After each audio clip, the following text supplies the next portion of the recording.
کما کتب علی الذین من قبلکم کہ اے ایمان والو تمہارے اوپر روزے فرض کیے گئے ہیں جس طرح تم سے پہلوں پہ فرض کیے گئے تھے۔ کیوں فرض کیے گئے؟ وجہ کیا ہے؟ لعلکم تتقون، تاکہ تم متقی بن جاؤ، تم پرہیزگار بن جاؤ۔ تو روزے کی فرضیت کا نتیجہ تقوی کا حاصل ہونا ہے، اتقاء کی دولت کا نصیب ہونا ہے۔ تو اس آیت کریمہ میں 3 چیزیں بیان کی گئی۔ سب سے پہلی، اے ایمان والو تمہارے اوپر روزے فرض کیے گئے۔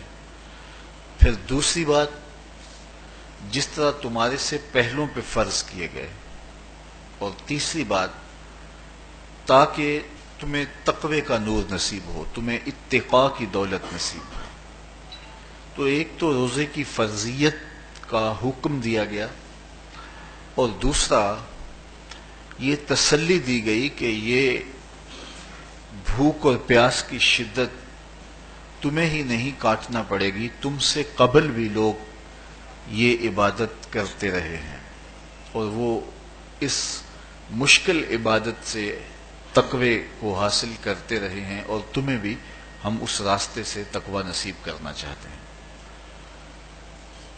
علامہ حقی علیہ رحمہ نے لکھا ہے کہ ملک تحمور الثالث، یہ حضرت آدم علیہ السلام کی اولاد سے تیسرا بادشاہ گزرا ہے، اس کے زمانے میں قحط پڑ گیا تھا۔ تو اس نے اپنی قوم کو یہ حکم دیا کہ ایک وقت کا کھانا آپ کھا لیں اور ایک وقت کا کھانا بچائیں، اور وہ قحط زدہ علاقوں میں بھیجیں۔ تو قوم نے اس حکم کو بصر و چشم قبول کیا، اور ایک وقت کا فاقہ کاٹ کے اپنے ان بھائیوں کے لیے وہ کھانا بھیجتے جو قحط میں مبتلا تھے۔ قوم کی یہ ادا اللہ کو پسند آ گئی، اور وقت کے نبی پر وحی کی گئی کہ تمہارے اس عمل کو ہم عبادت قرار دیتے ہیں۔